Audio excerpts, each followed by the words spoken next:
Okay, well, welcome everyone to our Justice for All Town Hall. We're talking everything police reform. We've been through a lot this past year, plus talking about reforming the police department, connecting the police and the community. And tonight, that's what we're all want to talk about. Yeah, and that's obviously been the center of the conversation that we have been covering, obviously out on the streets, the center of the protests for obviously racial equality that we have so much seen since George Floyd's murder, of course, last year. But there have been some changes. A lot of people think, of course, that's not enough, but a lot of reimagining still going on. And that's part of the conversation as well. So each person here tonight giving us your own specific perspective. We're so grateful to have each of you here. Yes. We, of course, have the leaders of Black Lives Matter. We have Hawk Newsome with us here. We have Joseph Imperatrice, the founder of Blue Lives Matter here in New York City as well. We have Melody Jimenez, No Voice Unheard, and we also have Minister Kwame Thompson and Eddie Miranda with Stand Up to Violence. And we have Carla Kakavale here with us as well. And she's just an advocate for positivity in policing, not connected to any specific organization, but she's all about bringing out the positivity within police forces. So a lot to get to. We're going to be here for a little bit. And I just wanted to start off the conversation, since we have been talking about so many aspects of police reform, and obviously some legislation has been passed in the past year. What part of the conversation is missing? What are we not talking about at this point in each of your perspectives? And Hawk, let's start with you. What's missing from the police reform conversation at this point? And public safety. Yeah. Well, I think that what's the crucial point, let me give you an analogy, since we're dealing with COVID. People are pushing this vaccine on people because they want people not to get infected. If you want to talk about crime, then you have to go to the root of the problem, which is poverty. Poverty leads to stress and desire, and that results in crime. There is no way to escape it. All people want to do is bring in more police, say, yes, we have to refund the police and we have to pay them and bring them in and lock people up. We're pushing toward another era of mass incarceration. Folks are pushing to undo all the work that has been done in the past few years. No one talks when they defund after school programs. No one talks when they defund athletic programs. Nobody's talking about how they're defunding social work programs. But once you start talking about defunding the police, everybody gets their knickers in a bunch.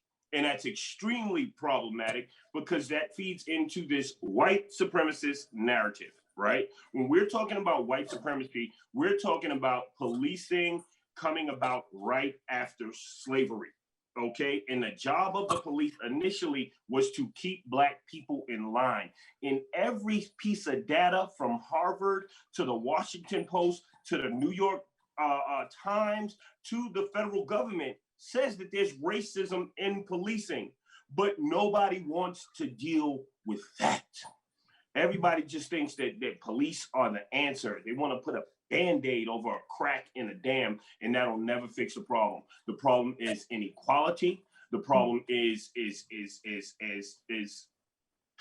fact that Black people in home ownership hasn't grown since the 1960s. The problem is the wealth disparities, which have remained pretty much the same since the 1960s. The problem is 20 million Black people being unemployed last year, but yet they want to spend $200 million and 11 billion on police, but they don't want to put that money into our communities so we can get on our feet and so that we can have our true freedom and liberation. Hawk, thank you. And Minister Kwame and Eddie, I want you guys to chime in on this as well, because you work with the community with, like Hawk does, boots on the ground, walking with them, talking with them.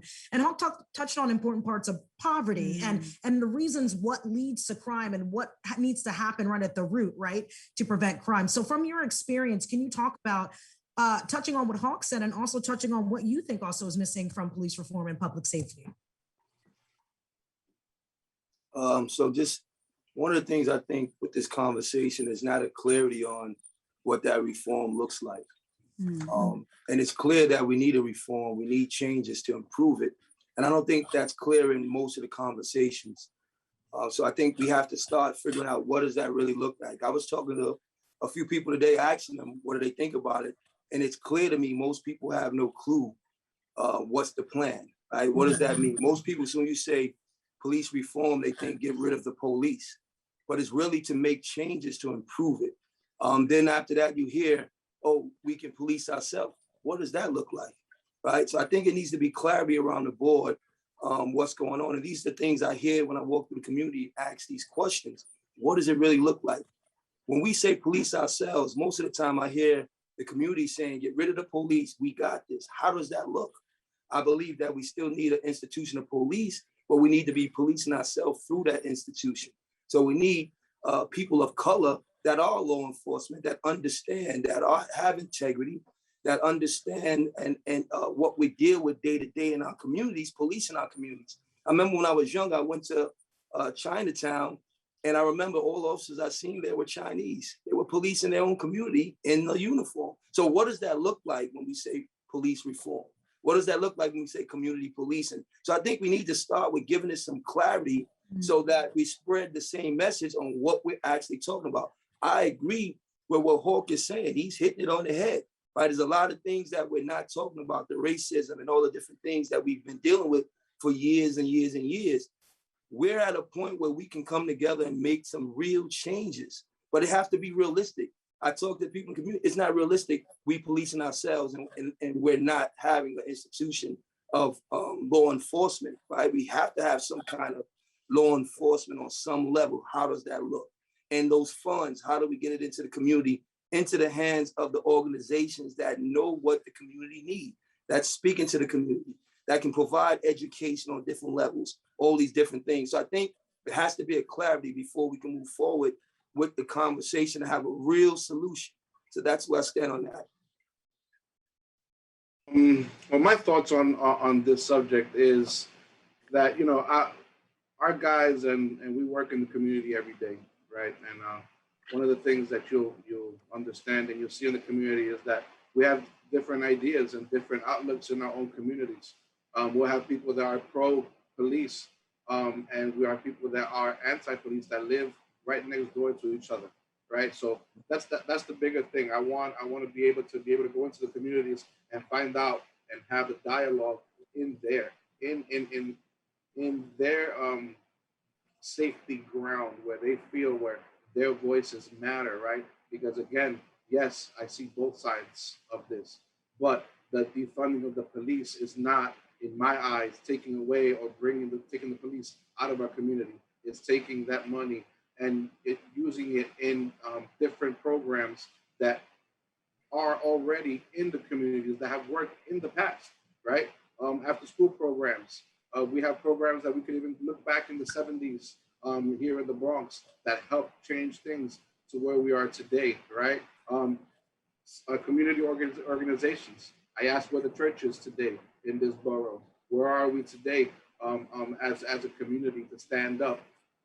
We can ask all day, we can ask for help, we can scream for injustice, we can ask for change, but until we all sit down with each other first in our community, right? We want to be able to cry out to all these things happening in other states and in other countries. And yes, they matter. And yes, we need to give attention to it. But we also need to sit down and take care of the matter at hand at home. And I think that once we're able to do that all collectively, sit down and reasonably speak and understand that we all have different ideas of what that looks like. And no one has the perfect answer to it. But if we all sit down and pick ideas, we'll be able to get somewhere.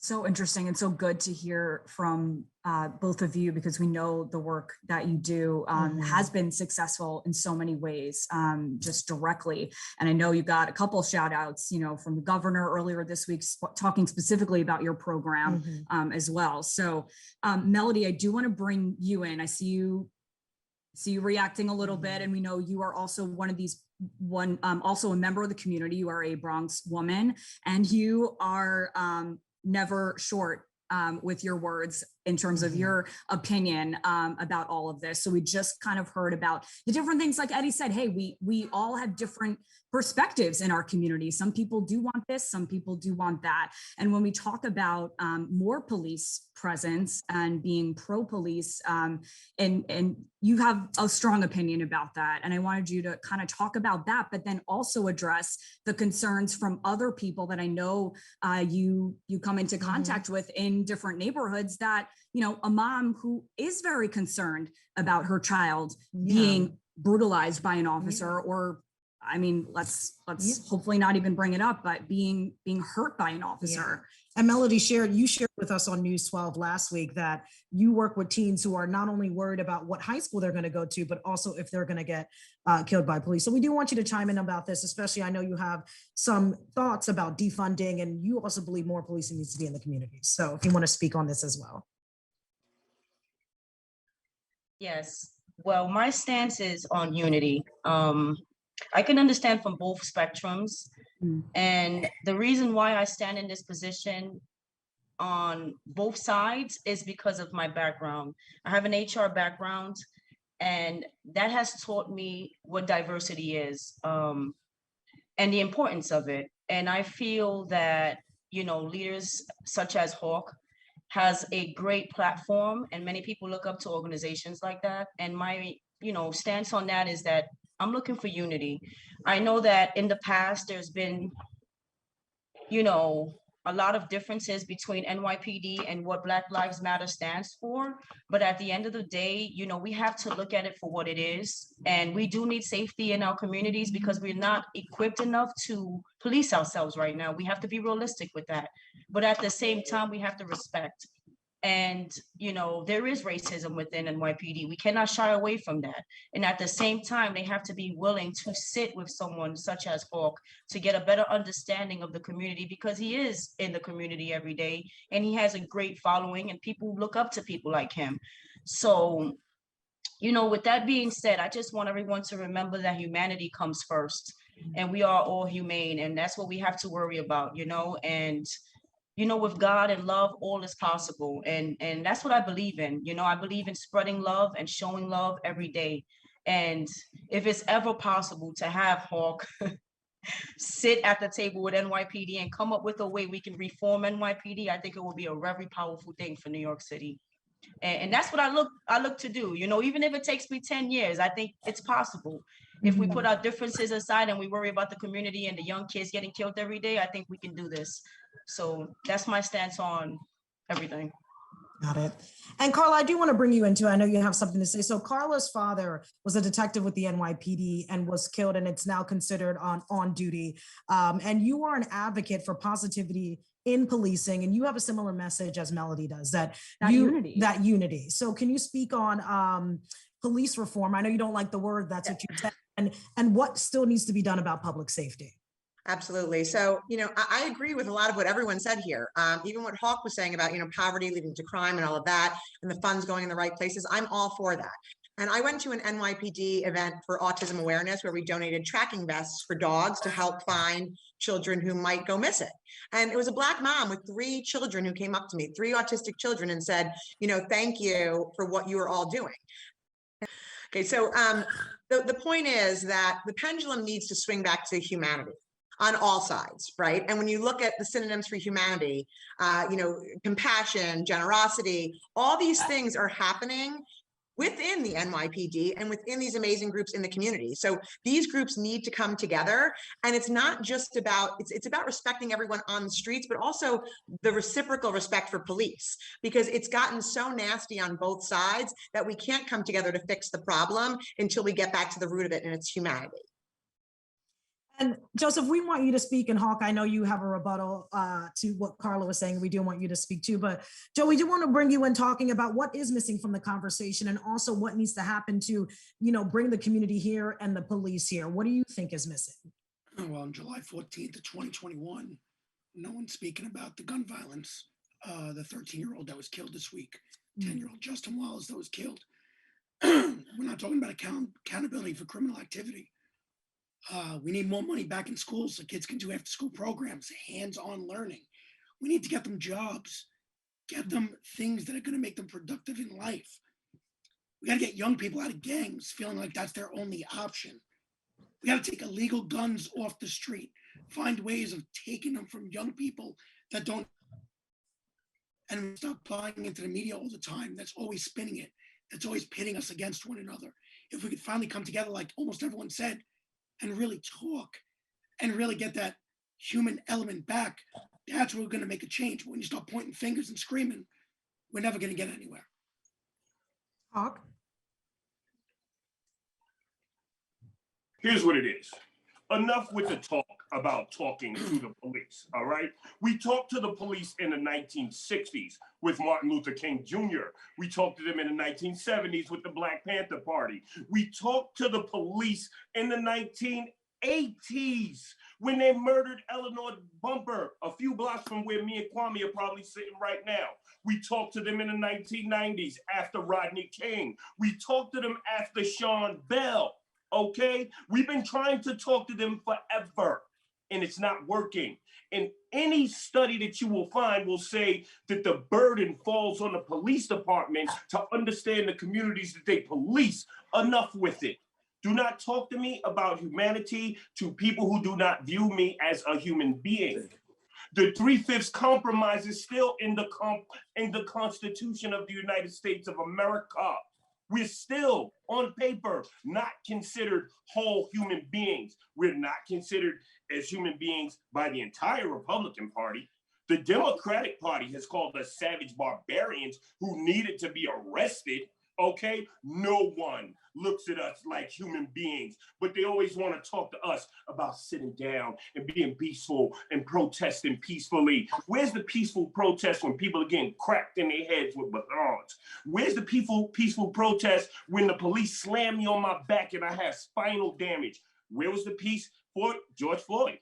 Where's the peace for Eric Garner? Where's the peace for Sandra Bland? Where's the peace for Breonna Taylor? Stop with your old stale solutions because it's not working, okay? Kwame, I love you, but peep this, right, Kwame? It's all laid out. www.blackopportunities.com has legislation that has been laid out. My sister's a financier. I went to law school. Our team is very equipped and capable, and we wrote it out.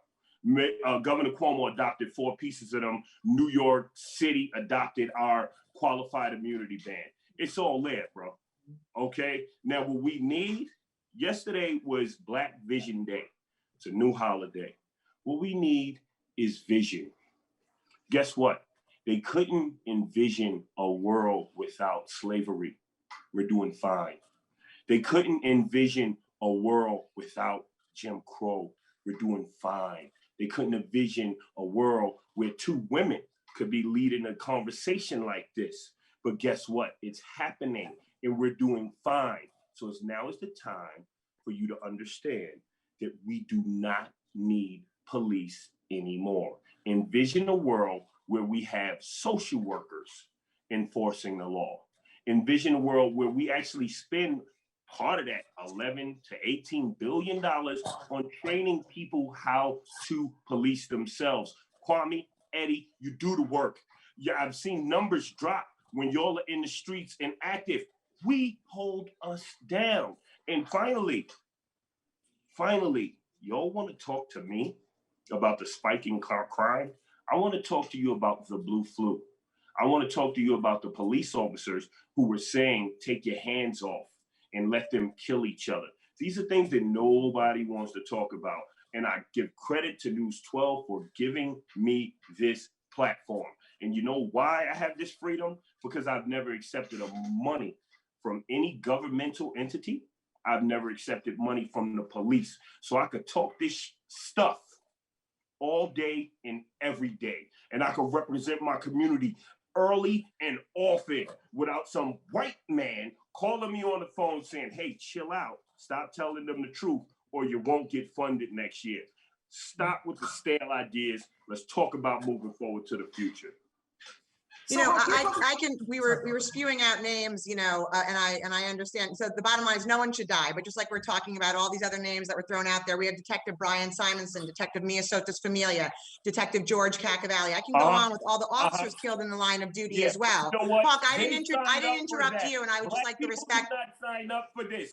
Officers take that job knowing that there is a risk of death. It And does, they but it take doesn't that mean they job should And die. they lose their lives. As a I'm sorry mother, for them, but you I'm know a what? mother, They whether sign up for my that. child is You're an being a officer complete or black hypocrite, or white and you're or dismissing Chinese, a logic. mother let's should try not let's lose try a to speak child. one at a time Let's here. be Carla, logical. Mother, let's I didn't Let's interrupt, be and I'm just logical. saying, as a Let's be logical. mother These should not people lose sign a up child, to be regardless of police. occupation, They color, sign up to be religion, police. race. let's let give her a moment. Let's give her a moment. Finish the thought, Carla. Go ahead. Go ahead. As Tell I me said, about people who die who sign up for dangerous jobs, and I'll tell you about my law degree. Which well, then talks I'll just tell you, as about a mother of 4 children, whether my child is white, black, Muslim, Catholic, you name it, I don't want my child to die, regardless, based on occupation, religion, or race. I do not want my child to die. And Okay. so I think any mother can agree to that. So if we can forget race and NYPD and this and that, as mothers, as parents, we don't want this to happen, right? We don't. And that's when I use the word humanity, that's what I'm talking about. As a mother, as an uncle, as a godfather, as a godmother, no one wants a child to die, whether that child is an actual child or a 45-year-old man that's still their baby. And that's my point, Hawk. Okay. That's what I mean. No, Kwame, I just want to say one thing, right? Only white people have the privilege of saying, let us ignore race. Okay? A lot of black women don't have that privilege. Why? Because this system creates violent communities where they're risk for their children. And then this system also has predators who wear badges, who are out there willing to lock up and arrest and oftentimes kill their children. That could be the most racist thing I've heard on this conversation, was saying, let's forget about race and talk about humanity. This is why we need critical race theory in our schools. Kwame, go ahead. I just want to touch, it's definitely very important the way we are viewed, right? People in general, humanity, we feel the most as people of color. If you can't see me, you can't hear me. And if you can't hear me, you can't understand what I'm dealing with, what I'm going through. So that's definitely on the table. Me and Hawk, we've bumped heads 1,000 times, right? But at the end of the day, the goal is the same. We want to stop seeing people killed senselessly. I get what you're saying, Carla, but those are like apples and oranges, the way you just explained it. So that's why you got that kind of response. But what I will say to Hawk is, I've been working with NYPD for over 10 years now. I am a community partner with NYPD. I'm the clergy for the 43rd Precinct. I mentor rookie officers in the 43rd Precinct, MPSA 8. So I've seen over the last, I say 5 to 10 years, I've seen a difference on a local level in my community. So I know once we make these adjustments and have the dialogue, I sit down and have the conversations, right? I go to the community and see what's going on. And I go to the commanding officers. Thank God the last, I think, 5 commanding officers, from Commanding Officer Green and the 43rd Precinct to Pachado to Gurley to now Ramsey, they understood. They come from our communities. They understood. So we were able to hold certain officers accountable. At the same time, if I ask these commanding officers to hold these police officers accountable, I have to be able to hold my community accountable. It goes both ways. I get it. But at the end of the day, Hawk said something very important. These are professionals, and I expect you to behave on a professional level, right? That is the difference when you see some of these situations, right? I don't think it's a problem with the training. I think they have all the training they need. I think this way they view the community, the way they view the people, and that's why I fight so hard to bridge them together. That's why when they come in my community, I welcome them. I take them through the community. I make sure that I am a bridge to mediate anything before it goes into another level. And I've seen it work on a local level. There are bigger issues on bigger levels. I agree. Racism is huge, and we cannot ever ignore that. You know, and I see Black Lives Matter, and I say it respectfully. I don't think that should have ever existed. When you make a Blue Lives Matter because we're saying Black Lives Matter, we never said that blue lives didn't matter. So when you say that, it's like you're not hearing us, you're not seeing us. And that's the conversation that we also need to have. We're not saying you don't matter. We're not saying we don't need you. We're saying there need to be some changes because we see it's not working. We see that in a lot of cases, we're losing lives senselessly because you can't see me, hear me, to understand me. There's a fear. I speak to officers when they first come in. I have to reprogram them before they even go out because they already think that they're going into a jungle. They already think the worst case scenario. They view the youth on the worst incident that a young person did in that area. Now, every youth they look at on that level. So there is a lot of work need to be done. I don't have all the solutions, but I know on a local level, when I get the community leaders together and we hold the community accountable, we can go in a precinct and say, listen, I've done it. I've had an officer removed from our community because I said he's not safe. Our community is not safe with him being here. So I see it, but we have to have a realistic conversation. We can't throw death on death, murder on murder, kill on kill. We have to really look at what we're dealing with as a people of color. We have to.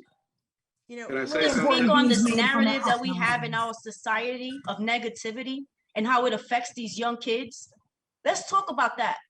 You understand the negativity that's being brought out here into these communities where people saying 12 and police. So when they come to the corner and they approach a teenager, they're aggressive already because that's a mindset that they're trained Absolutely. to have. Let's talk about the mindset that we're conditioning these kids to have. And Now, that's what the do you mean problem that we're conditioning? having. Because I'm changing the narrative of that mindset. I'm the one with the youth talking to the police on the corner. I'm the one standing on the corner telling these uniform officers, whenever you see me, where am I? Come talk to me. I believe And I believe you're doing that, yes, because you're part of the clergy that's part of NYPD. I'm speaking about the people that are not a part of NYPD. I'm speaking about the everybody people. starts to get in. I'm from Soundview. I've been part of the problem. I understand it.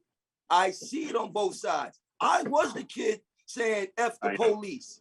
I was that kid. mindset is going to keep these kids in poverty and with I'm records. changing that narrative, and we have to collectively change it on both sides. So I agree. I'm telling the community. We definitely want to bring Joseph in to speak as well on behalf of police, because what I'm hearing from all these conversations is you're a gap, Minister Kwame, but there's a detachment. There's some link broken, right? Yeah. Joseph, we want to talk to you. Where is the broken link where the police and the community can't seem to understand each other because the community feels misunderstood? And Kwame says he was one of those youth. You can't judge someone off their one mistake, right? So where is that link that's missing between police and community for understanding true community policing? Well, especially when officers are going into communities that they are not familiar with, as Kwame said. Well, that's never been a problem. And I'm gonna be honest with that, it hasn't.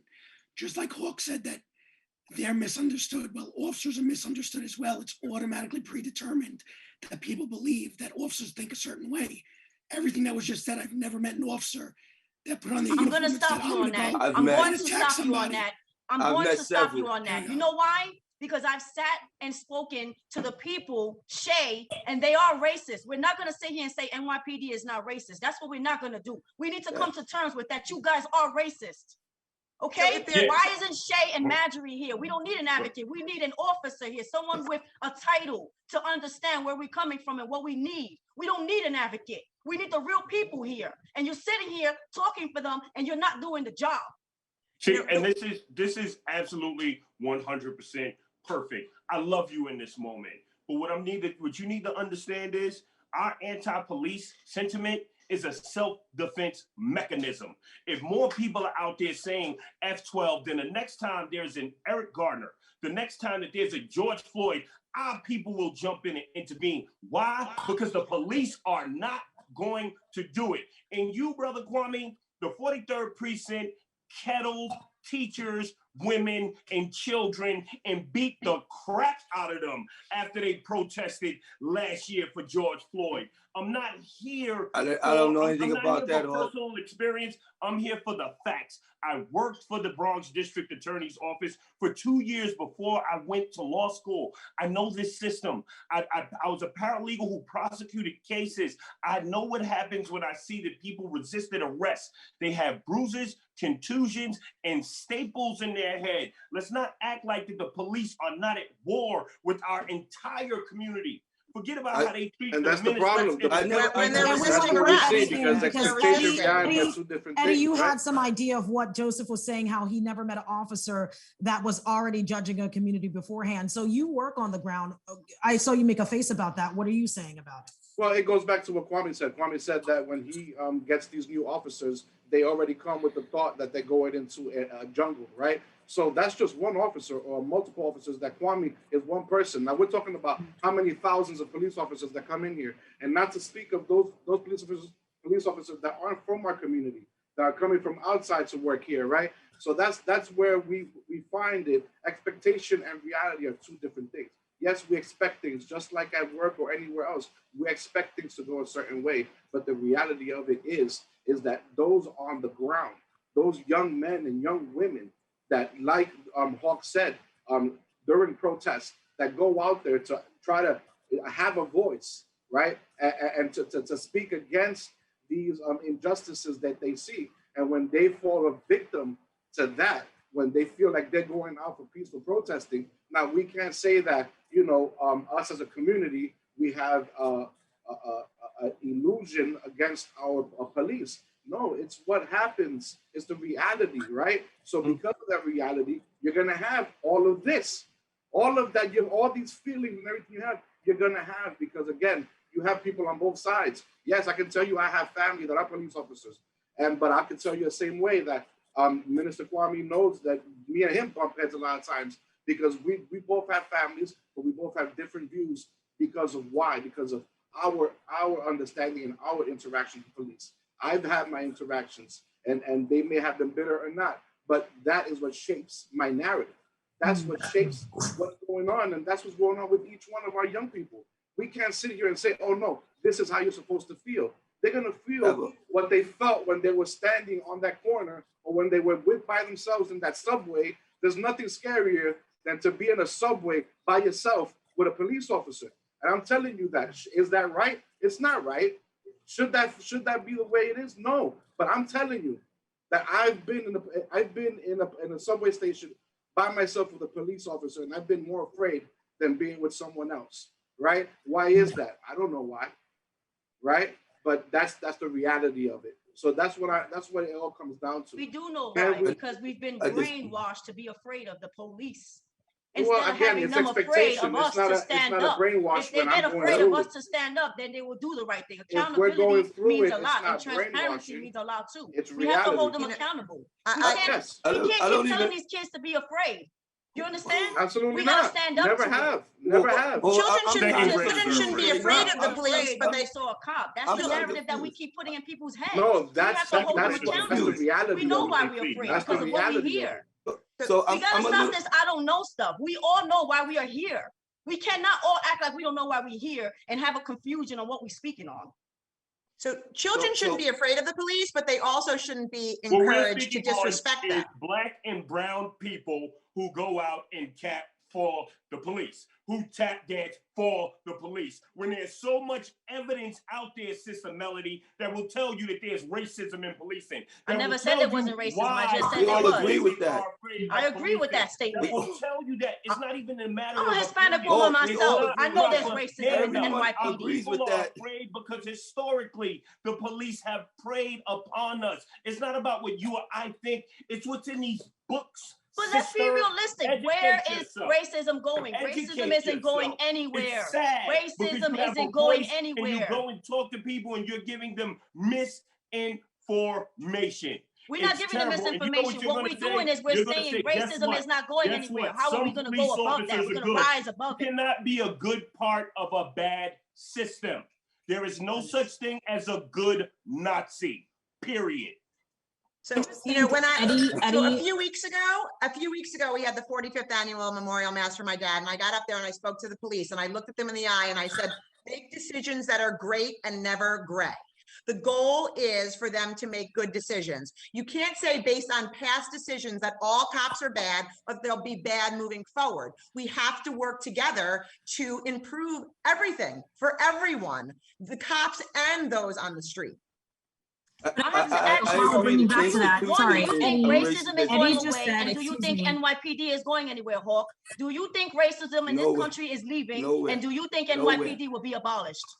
Nowhere. Yes, I think No. racism is going somewhere. You know why? Because people like me who don't believe in this system are going state to state to teach Black economics, to talk about healthcare, to talk about entrepreneurship, to talk about self-defense. People like me who have no alliances to anyone but the people, who are going to give the people the facts straight, are going to empower our people, okay? You need to understand, a lot of people say Black Lives Matter.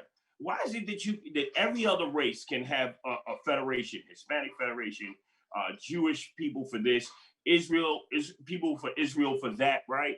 But Black people can't even say Black in the names and titles of their organizations.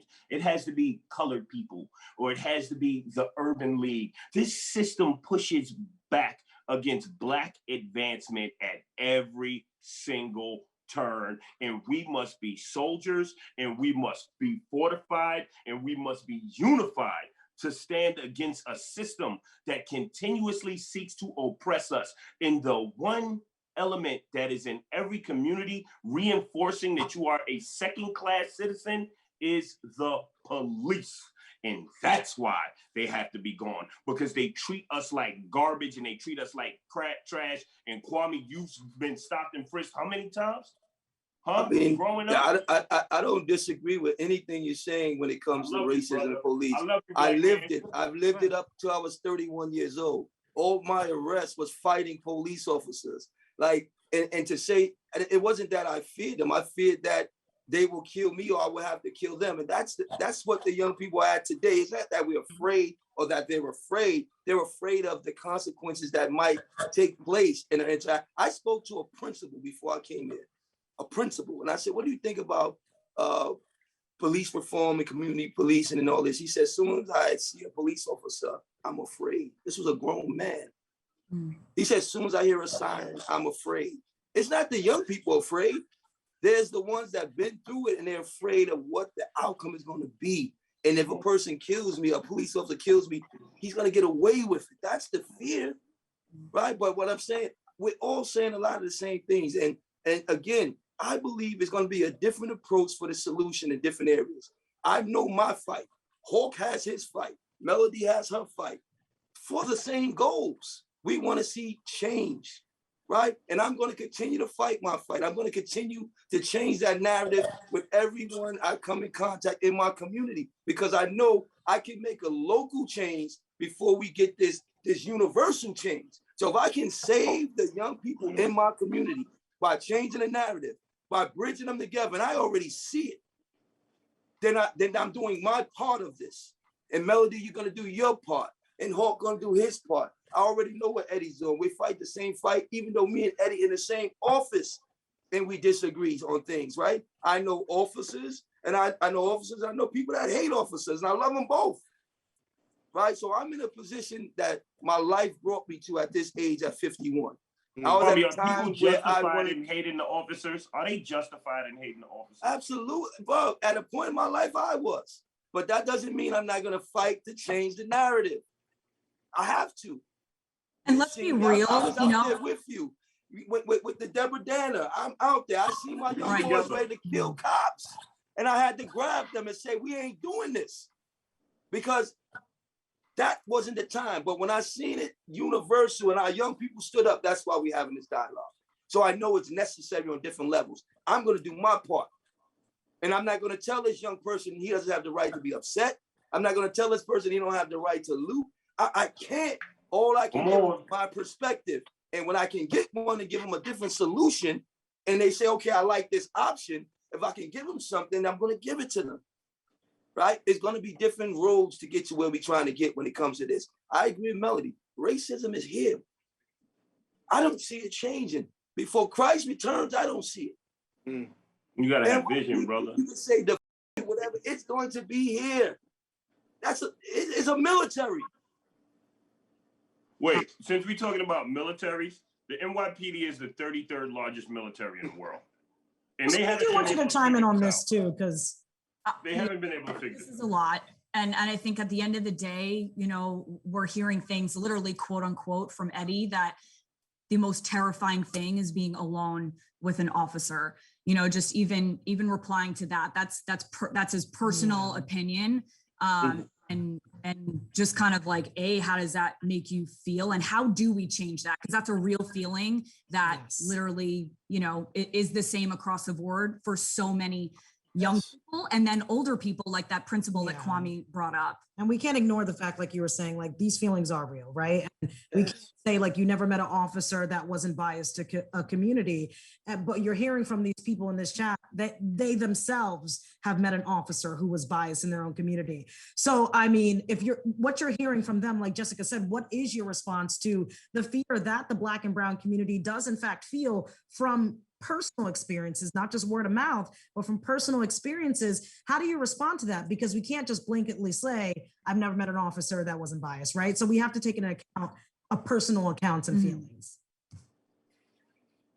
So what would you say? Like, I don't know if you're frozen, Joseph, or not, but what would you say about what they're saying and what police officers can do, and responding to Eddie, like Jess said, about him being in the subway alone, feeling nervous, like scared?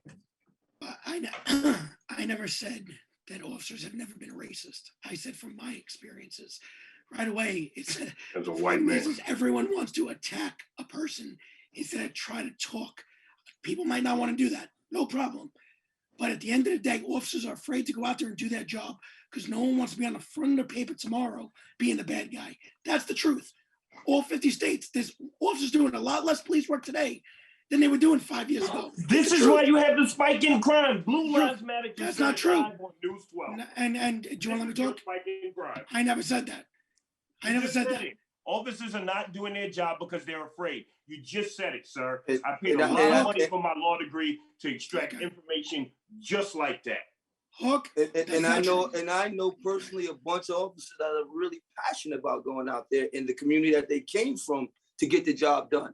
Commander Ramsey comes from Soundview. He knew me before I made the transition. He knew me when I was in the streets. And now we're side by side in the same community trying to get it done. So it's on both sides. I mean, you know, look at Chief Harrison. Chief Harrison did a video of why he became a cop. With us, with Deborah Danner, right? Yeah. You had a relationship with those cops. You prayed with those cops. As you know, we protested until the Bronx District Attorney prosecuted that case. When we came out there and laid down flowers for Deborah Danner, 66-year-old schizophrenic Black woman who was murdered in her home, those cops laughed at us, okay? When we joined hands in prayer, they kept talking and shouting over us. Like there's no, like. No, not when we prayed. They didn't do that, bro. No. We were out there for 2 months, Kwame. Oh, you talking about? I thought you talking about when I did the prayer with you. I'm sorry. For 2 months. Like basically, it's inescapable, right? I am extreme at times because I'm blinded by my passion and fury, right? But at the very core of this is the fact that policing is founded in racism, and it continues to be a racist institution. Look at the NYPD 12.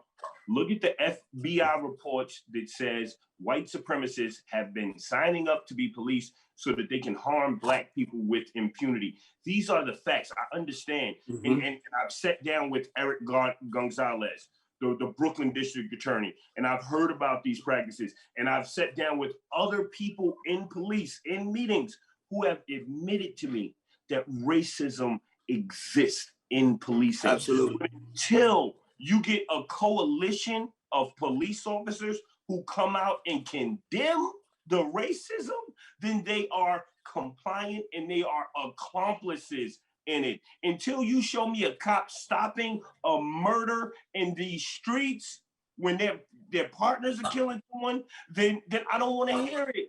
And that's what I'm working on, Hawk, and that's what I want from NYPD. It's for these officers to step up from the union as human beings and say, we're tired of this racist union. Let's be realistic. We are the officers. They're not speaking. We need them to come up and speak. We're human before we work for any company, right? The NYPD 12, Kwame. The NYPD 12. There was a group of 11 from 43rd Precinct. We need more than 11. We need more than 11. No, everything has to start somewhere. We got to agree with that. When Deborah Yeah, Dana we need got a law to killed, protect them so they won't be afraid, because too many I of them are agree with even that. afraid They- to that come whole out season at that and time support turned an on them. event because of retaliation to their own union. So That's we need real to start talk. I was there. getting ready to When get there. Deborah Let's Dana protect got them to killed, speak. when Deborah Dana I was got getting ready to get killed, there. we went Let to me the say something trial. real quick, Hawk, Officers about that. spat at me. Hawk, let me Officers say from something real these quick about officers that. that y'all huddle up with, they spat at me. They bumped me and tried to get into fights with me. It's antagonistic. I'm on the front lines, bro. Like, we taking Hawk, I was L's. there We with you, being man. hurt I was out standing here, right bro. there. I mean, No, I no, know. I'm talking about at the trial. At the Okay, trial. let me when say none of something the real quick politicians about that. came, And when I'm everybody pretty forgot much done about with Deborah that Dana, situation. I didn't see nobody there, bro. It was Let Black me say Lives something Matter real New quick York about and the her family. with That the was Deborah all that Dana was there. situation. Let me say something real quick about the Deborah Dana situation when we talking about police officers stepping up. When that incident happened, at the time, Inspector Fausto Pachado called me. He said, we need to meet up. He said, we messed up. This should have never happened. Mm-hmm. Commissioner O'Neill openly on TV said she should not be dead. And the police union wanted to tear his head off. These are two men I know personally that I've worked side by side that attempted to change Was the the cop narrative. convicted, bro? Wait, stop, Sloth. Hear me for a second. That attempted to change the narrative openly, right? Everyone I ain't don't gonna want do it, the but when I narrative. seen I that, want results. I want I data. respected I want them results. as I human want beings. police being punished. That man still has And a we're getting job. there. We just got that with George No, Floyd. see, We here's just the got thing. that. That same We just got officer that who with George killed her, Floyd. that sergeant who killed her, had 2 other allegations of civil rights violations that the city paid out over $1 million for, and he still had a job. Now, where was your officer Pachado and all those other people then? Like, these cops don't stand up against Hawk, other I'm with cops. you. They need to be brought. Wait. Okay, I've had union. I'm a cigar smoker. I've had union reps at cigar shops walk up to me, and I'm like, man, you can't have a conversation to me unless you tell me how you feel about Eric Garner. They said, well, Daniel Pantaleo's a piece of crap. He should have never did that. I said, then why don't you say that on the news? Oh, well, we can't. We can't. Let me tell you, somebody who can say something behind closed doors and not on the front lines is a coward. I And just that's told you not what Commissioner we're O'Neill doing. did it on TV and you didn't Tell me even I'm acknowledge lying, it. Eddie. You didn't even acknowledge it. But He Carla said and it openly. Joseph, can you guys speak on that about how they're saying police officers are afraid of the union, afraid to speak up? In your experience, Absolutely. and Carla, Listen, I agree. is that If the they're, case?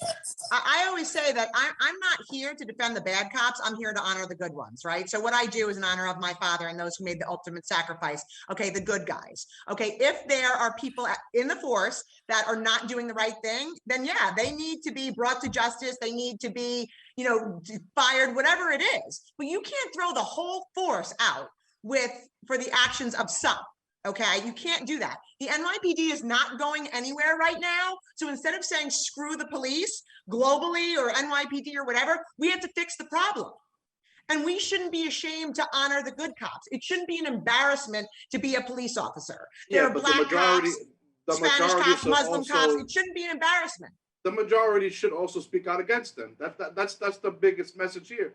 Yes, there are good cops, but why are those good cops not speaking up? And by not speaking up, how do they continue to be good cops? No, you're right. That should be the movement. The movement should be to out anyone who is bad. And that's why I had said, start an organization, and I've said this before, called True Blue, for truth in policing and being true to the good cops, twofold, right? So we want truth in policing, and we also want people to be true to the good cops out there who are putting their lives on the line. Look at Detective Dalsh Veve, okay, black cop, dragged by a 15-year-old prior arrest. He's a vegetable in a wheelchair right now. Okay, I know them personally. That's not okay. But Okay, it's not okay, Carla. This but is something that's been around for. I've been saying that we've been having these conversations 60s, 70s, 80s, and 90s. When is it going to happen? Yes, like I said, those good cops need to speak up. But when? We've been waiting. Now, this is the other thing, though. They should do a package that whoever speaks up. Let whoever speaks up get out on 3/4 disability, right? That's what they strive for, right? Whoever speaks up should get some great package and get out the door.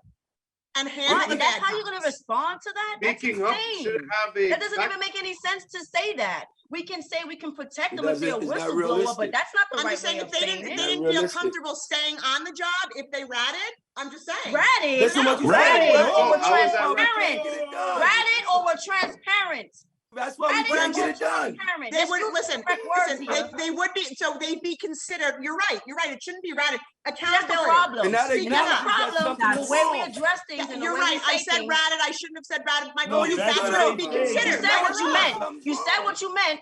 You I said what I meant, because that's what it would be considered. You're right, I'm not No, a backpedaling. rat is someone that is involved in criminal activity and knew from the There you beginning go. and ratted on their team. That's There a you rat. go. Melody, you're For someone 100% that's sticking right. up for what's right is not a rat. Melody, Come you're on. 100% right. My Right. But point she is, I speaks for train cop for a living, my culture. love. I know my But labor that's- laws and I know a lot. There's a That's the memory that culture we're sticks in my talking head. about. There's That's a where it memory that starts. sticks in my Thoughts like head. that. Right? Thoughts like that. There's a memory that sticks in my head in my community that my whole community can never forget. And this is one of the biggest things I struggle with. Before Diallo got murdered, those particular officers were on Cozy Corner, Soundview, where I'm from, and harassed our whole block, pulled out guns on us, never showed badges, and in fact, said out of their mouth, we are the biggest gang in New York. The next morning, I wake up to the murder, what happened with Diallo, it was the same detectives. This is what I deal with in my community. They can't forget that. They're still play that over and over and over and over. So we got a lot of things that we have to acknowledge from the NYPD. You have to acknowledge it before we can move forward past it. Exactly. You said rat because it's real. You're There right, are you know, and things I'm wrong. not backpedaling. My Things point is wrong. that's what it would be considered. That I said it because that's what it's considered. And you're right, it shouldn't be. It should be accountability Considered and where? truth in For policing, like I NYPD? said Is earlier. that that Okay, real wait, or wait, community? Can I just Who's say thinking something that they're here? rats? Can I just say one NYPD? thing here? I'm sorry, but Kwame, as I told you before, if people went to www.blackopportunities.com, we have a path forward. We have something in there called the Blue Wall Bill, which charges police with a felony for falsifying documents. So if a police officer does not rat, they will be charged with a felony. And I think Carla should be one of the best advocates for this law. I think that I think that Joey and Why am I Blue just Lives hearing Matter about this, should Hawk? be You know what, Hawk? advocates I'm all for these it. laws. Hawk, They you know what? should. They should Why am I be just hearing about funding it? to push these laws. Come on, Hawk. this is real. It's a Hawk, gang. I'm with I It's can a you. agree culture. with It needs that. to be I broken can up. agree with that. That's Hawk, a start send me right the there. Hawk, information. I'm Why with am I just Hawk. hearing I'm about with it? you because Absolutely. guess Listen, what? Hawk, have I'm with you progress. because That's guess what's what? I up. don't want any negativity in policing. I don't want to be embarrassed to respect my dad, who was my hero, no matter what you say. He was my dad, okay? So As I it am should all be. for getting the negativity out of policing. I am all for it, and that's why I'm on this panel, and that's why I would love to be some kind of bridge to bring the two sides together. I'm not for anything negative in policing whatsoever. Carla, can I ask you a heartfelt question? Yeah. I don't need a bridge. Our community does not need a bridge. They've been trying to build this bridge for over 7 decades. Okay? What police need to do is fix what they're fixing, fix their side, right? Because we're building our thing over here. Forget the bridge. Clean up policing.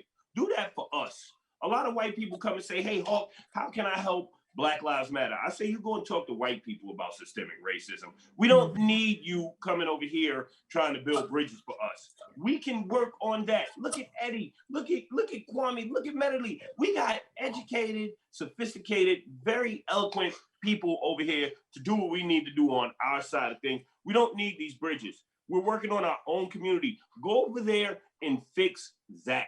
But Hawk, do you understand that that's why I said make decisions that are always great and never gray? Like, I'm not looking for them. I want them to always do the right thing. I mean, I'm one person, but that's my message. Well, where is the next step in the accountability? You know, Melody obviously brought up, and we're talking about too, also officers stepping up publicly, saying what needs to be said, saying the right thing, but also the behind closed doors, like you said, Hawk, too. Oh, you could say that to my face, but you will not say that in the media, or you will not say that in public, even though that's what you really believe. You know, that's number one, that's a problem. So maybe that is what Melody brought up too, a law that will protect them so they can speak out against their union. That's an interesting perspective that I feel like, you know, I haven't necessarily read about or talked about, but that is real. But also within the department stepping up and doing the right thing. I mean, we saw it all with the Derek Chauvin trial. I mean, intervening the other officers there that did not do anything. So also with action, not necessarily speaking up and of course, speak up and do the right thing, but also with action as well. And I think that's something, of course, everyone, you know, wants to see as well. So where is the accountability? We talked a little bit about qualified immunity and how that was passed and was involved in legislation, but you know, what else in terms of transparency and accountability? What's the next step? I mean, next year we're going to have a new mayor, you know, Yeah, I mean, so the question has their own fight here on this panel. We have a lot, you know, not in common, but a lot in common in terms of resources, in terms of education, in terms of after school programs for kids. And Where do we specifically go? this too, yeah, they all agree that there should be some protection for officers, or as your law wall, what basically says, like, you know, they should be get in trouble if they lie. So just, we want to ask you, like, you are with the police. From your lens, do you believe that there should be some protection for officers who do want to speak up about things that are happening within the department behind closed doors, behind the blue wall, that are not beneficial to the community they serve? Cops get in trouble every single day. I see it. People getting fired left and right. It just doesn't make it to the public. People are losing days, getting suspended, modified. It happens every single day. Whether or not they release it to the public for them to see, I'm not sure. But you would actually be surprised how many cops every day I'm at work and it comes through the email. Suspended, suspended, suspended, suspended. Are you There's trained so not much to say accountability. anything that not be transparent? Are you trained not to be transparent? Because No. every single time you respond is there is Propaganda. this, there is that. No, Propaganda. there isn't. There's a simple I'm question. not Do here. you I'm think not here to officers speak for the need to be department. protected I when they am not want to here stand up to speak against for what's the going wrong? department. You are a human I being. am not Answer the here question. to speak. All right, we Just need be to be blunt. respectful, number one. Just answer the Two, question. You are part of the there are problem. plenty. I personally am not part of the problem. Yes, I you go to are. work You're every day. responding. I go to work every day to Responses help are a people. part of the I have problem. never You're not realizing gone this? to go out of there. Out of my way to help After this somebody. conversation, play this back, and I want you to see I'm yourself. definitely not part You of the need to problem. watch yourself. Melody, And I'm gonna leave it at that. Melody, you are so on point, sister, because like I told y'all, I am very passionate, but I deal in facts. And if you look at the numbers from the Civilian Complaint Review Board, there's something like 60% of the times that police, these independent civilian complaint review boards, find that a police has done something wrong, the police commissioner refuses to punish these police officers. So this man is telling outright lies on this broadcast, and it needs to be called to the table. Now, what we're pushing is the elected Civilian Complaint Review Board, where you elect people who investigate allegations of police brutality. Right now, the Civilian Complaint Review Board is composed of people appointed by the mayor, appointed by the police commissioner, and these other governmental bodies. We want it to be all about the public, okay? And we want these police officers to really be punished. You want to talk about accountability? All everybody says is send killer cops, send crooked cops to jail. Okay, and for so long, we won something called the repeal of 58. Officers' disciplinary actions were covered and never disclosed to the public. We had to fight so that their past wrongdoings can be brought to the forefront. Like they were hiding them. And these officers like Daniel Pantaleo, these murderers, committed similar crimes in the past. So where were they, Joey? Where was that punishment? You crack someone's skull and you sit at your desk and collect a paycheck? That's a joke. Because if I crack someone's skull, if Melody or Kwame or Eddie crack someone's skull, they go to jail.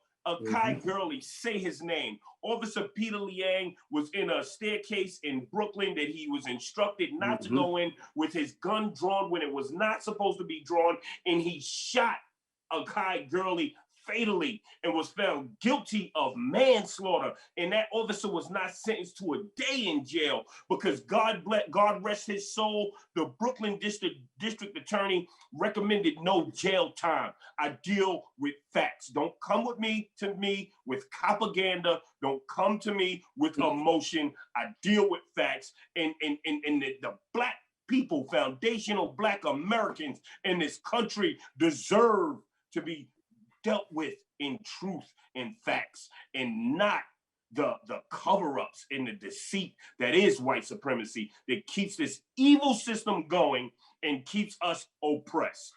You know, Hawk, the cop who has multiple offenses is no better than the perp who dragged Dalsh Bebe. They're both perps, But the right? cop has a job and a license to kill. And he should be fired for it. He should be fired, but that's not every cop. It's not every cop. It's not every cop. But when do the other cops come and turn that person in? This is what we just talked about. That's the root of it. We That's need the to root talk of about it. the law or whatever needs to be passed to protect these cops. I think that's the answer. Yeah, We need that's something You to think protect so them. you guys think a That's part the of main- police reform, there should be some law in place? Yes. Absolutely. Protect the So you whistleblower think like that's there what's isn't any missing? other company.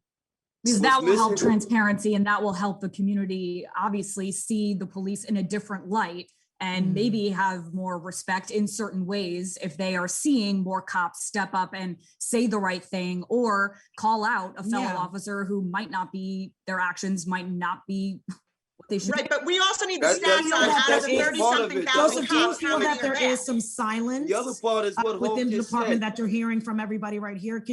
From your experience, I know you're speaking from what you see, but you're hearing what everyone's saying here, and Carla as well, who you know supports the good police officers. Do you feel there is this silence that everyone talks about, this blue wall of silence that seems to not be able to penetrate if you want to speak out? From your experience, your eyes, have you witnessed that in your career as an officer? I think any bad cop needs to be held accountable. There's no question. I've never Yeah, said answer the that. question, I've man. never, Say I've yes. never. They But all the question deserve is, to get in do- trouble. do- I said that. Yeah, but the question is, do you see the blue wall of silence? I'm not just talking about internally, Yes. about the public, right? Because I have seen cops. transparency. I have seen cops make complaints against other cops. I have seen that firsthand. I've been doing this for 16 years. So when I hear everyone talk, I have seen that happen. But So what people are happens, I saying- think, is what people are asking when they do in fact say what they saw or what they see or they heard. Yeah, but not every situation a cop is going out there and killing someone. It could be a cop stealing money. It could be a cop showing up to work late. It could You be a cop swore going out there and going to certain, uphold the law. there's all different Any violation situations. of the law is illegal, and a cop is bound by duty and by oath to turn that officer in. The right. question to you, sir, was does the blue wall of silence exist? Yes or no? From what I have seen, cops have reported other cops. Yes. Therefore, they are telling Yes on or other no? cops. Does the blue So wall is there, Therefore- Joseph, you talked Therefore- about the fear of police officers scared to do their job, right? Just scared to go out in the climate that we're in, correct? So within the department, do you think that fear it's within some type of silence, even if they do want to speak out from your experience, a fear of wanting to be good, but also a fear of not being able to fit back in with your precinct, with your crew? Do you feel that there is a fear for the good cops? Too many people are taking words and making it into what they want it to be. That's not the case. Cops wanna go He's out not there going to respond. and There's give no respect. protection for him if he's a whistleblower today. So he cannot respond. I think it's just important to get your point of view of just the inside of what's working, right? Because you're here for a reason to be on the panel. Cops want to do the right thing. Bottom line, whether you believe it or not, the cops that are coming in today want to do the right thing. No matter what anyone says, no, I didn't take this job to go out there and hurt people. I didn't do that. It's cliche. I generally get happy helping people. That's me. That's the majority of police. The cops that go out there like Derek Chauvin, screw them, put them behind bars, never see the daylight. I agree with that. That's the way it should be. When you So say are you want going to to do tell the me right someone in thing, his you mean- department did when not you know say he was a wanna do the racist right before thing, he do you killed mean in the George Floyd? community? Of course you can see that behavior and see someone's racist. Racism is in the eyes, and you know when you meet someone if they're racist or not, through their aura, through their words that they choose, okay? Let's be realistic here. It's like you're not humane. It's not like you're not even human. You're sitting here speaking like a robot.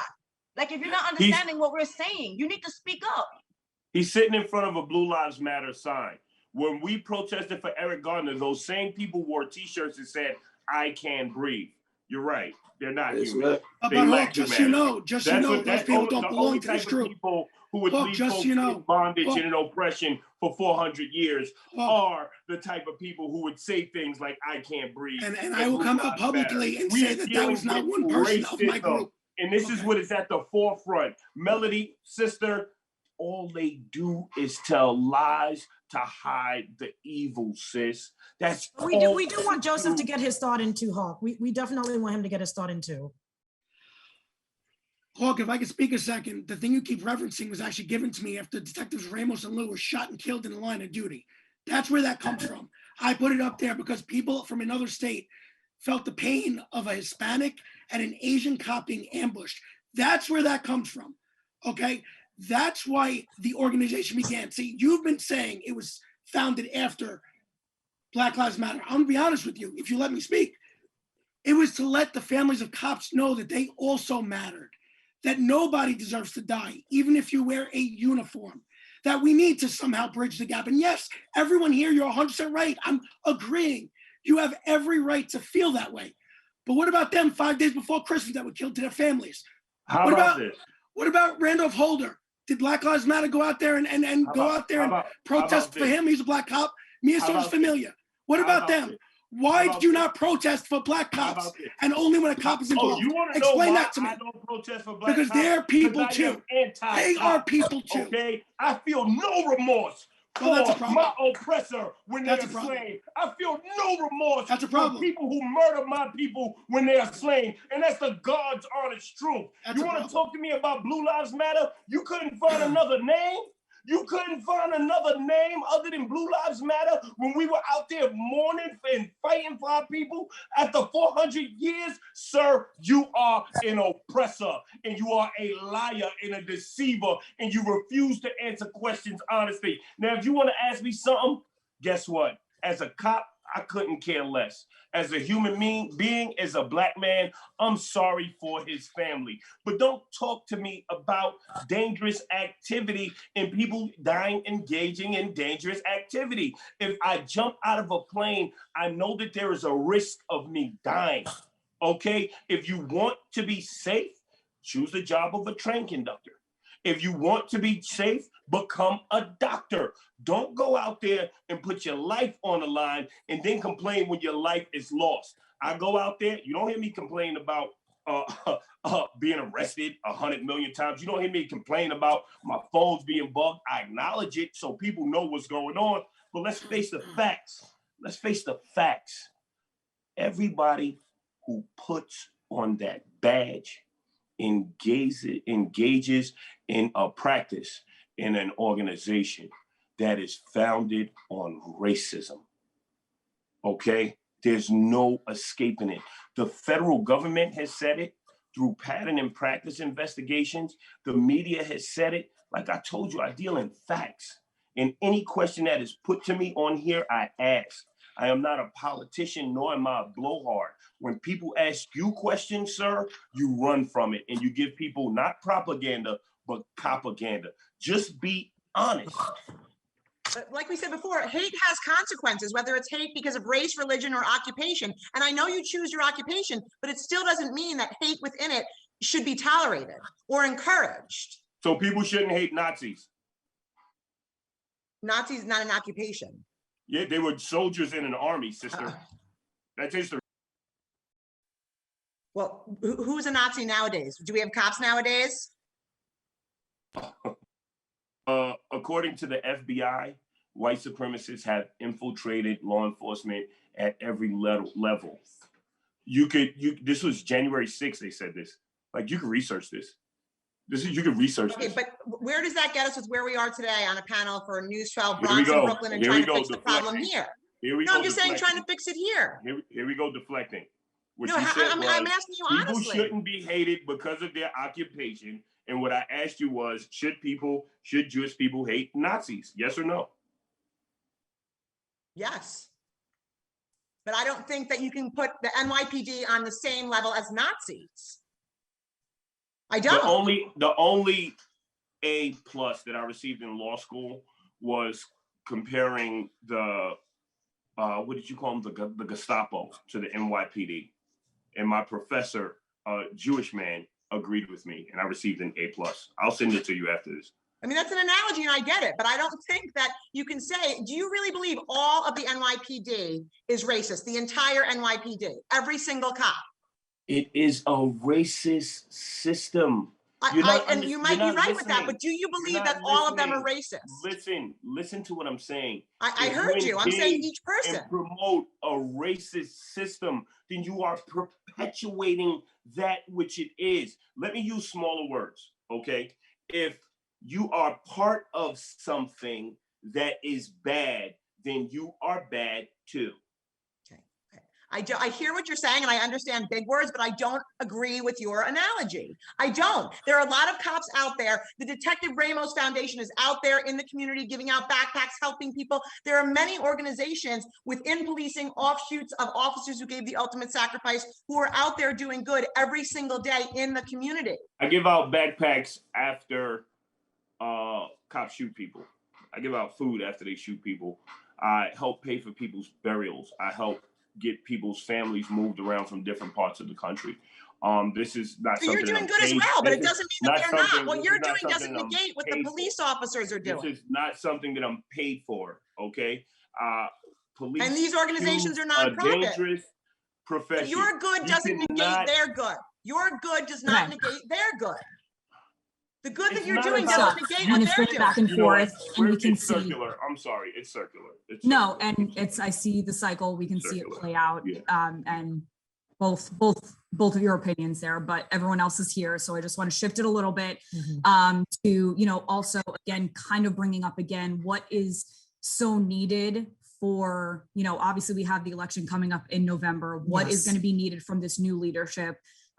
We are dealing with a balance once again. I mean, obviously, unfortunately, every single day on News 12, we're unfortunately covering deadly shootings, and we know what's happening, right? But we also know everything that we just talked about here for the past hour is also needed to change, is also needed. So what do we need to change in both respects? How do we talk? And I obviously want to bring Eddie in and Kwame on this in terms of crime prevention, but then at the same time, still fighting for this reform that is so needed in so many ways, which is cutting off that prison pipeline there. Like, what is it? Yeah. I agree with a lot of what's being said, right?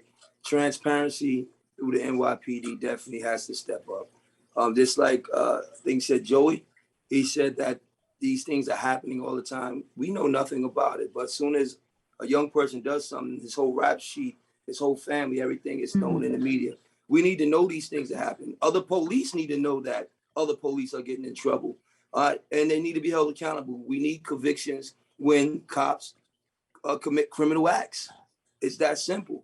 If they commit a crime, they do something that's wrong, they need to be held accountable, and it need to be more convictions, and it needs to be transparency when they're doing these things. And if it's an officer in there that is speaking out against these crimes being done in these precincts, they need to be protected, right? They need to, on some level. They don't need, because that fear of them speaking up is the same fear that we have in our community, where people are hostage in their own community when they don't want to speak out against the wrong in their community.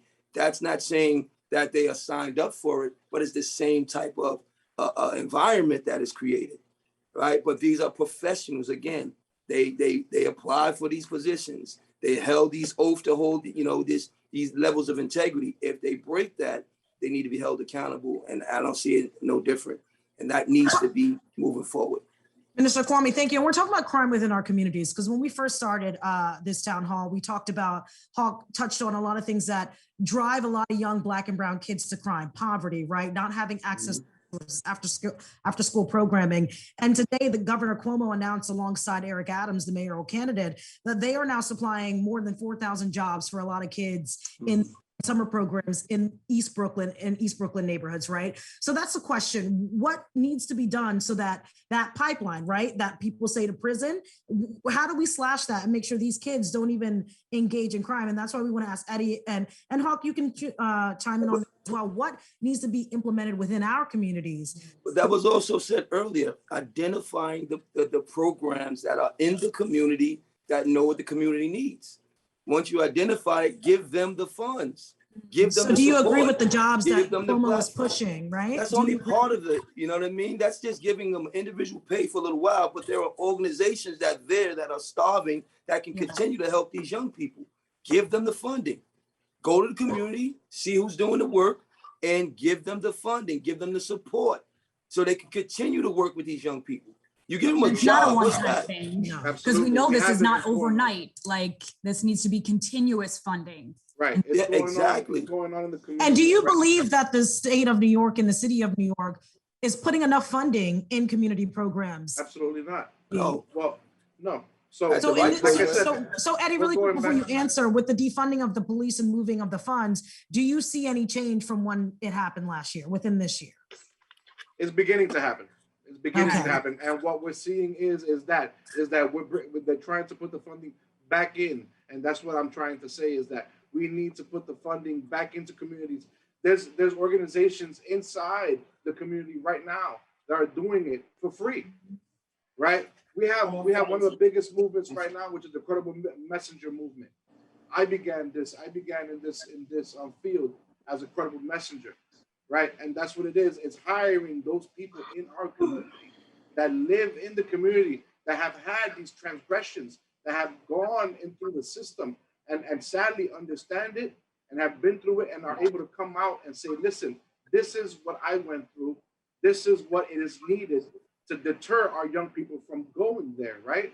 So the people are there. There are geniuses in our communities, right? That there are think tanks in our communities that we can just give that money right into, right? Now, there are programs right now that are beginning to, we've been crying out for job programs. We need to bring these job programs to our young people.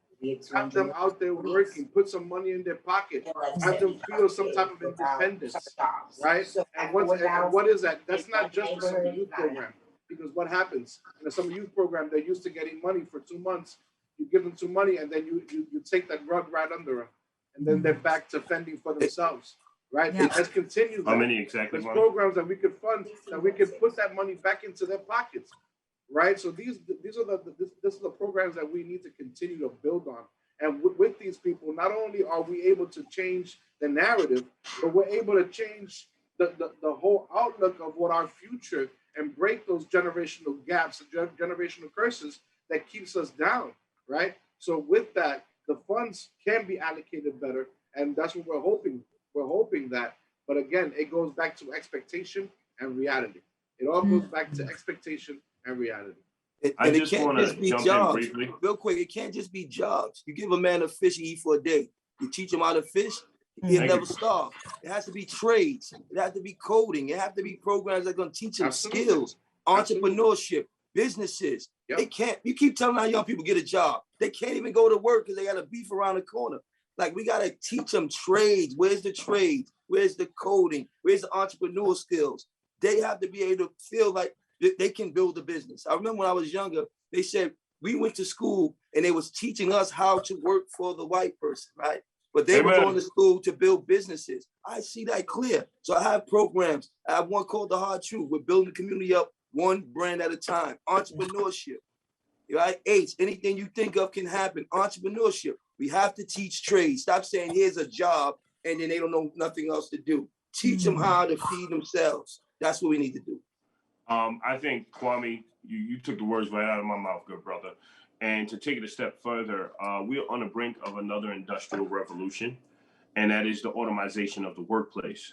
There will be no more middle management. A lot of brothers are out here getting CDL truck drivers licenses. Those jobs will be gone.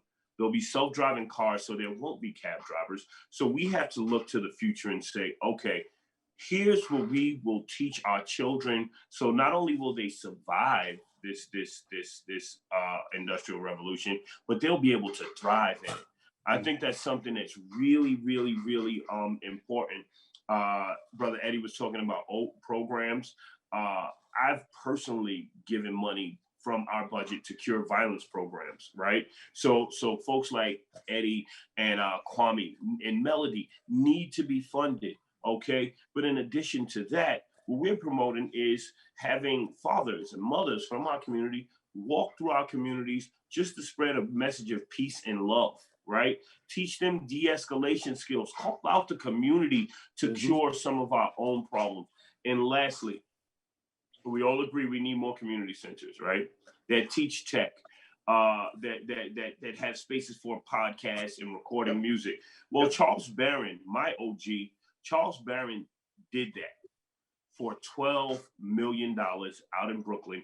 He did something truly revolutionary. For the $200 million we just gave the police, we could have opened up 16.6 community centers that are highly technological and have gyms and lunchrooms where we could feed people free food. 16 of them could have been opened with the $200 million we just gave to the NYPD, who's already operating at an $11 billion budget. Where's the logic in that? And Let's I just agree. be pragmatic. And I agree with both of you again, and I agree with what you're saying. Like I said before with the think tanks, another future, one of my ideas, which is another prevalent thing, is cryptocurrency and the future of currency. And we have the opportunity now to bring that education of mining into our communities so that our young people could get a step up onto that future. So yes, we're all on the same page. These are all things and ideas. Again, these are ideas that just three men have right here in this. I could take you to Gun Hill projects, Bronx River projects, and you got geniuses in there that can give you idea after idea of how not only to change policing, but finances, how to run the city. So many smart individuals that we're not taking advantage of. We have gold mines and we're not tapping into our resources here in the city.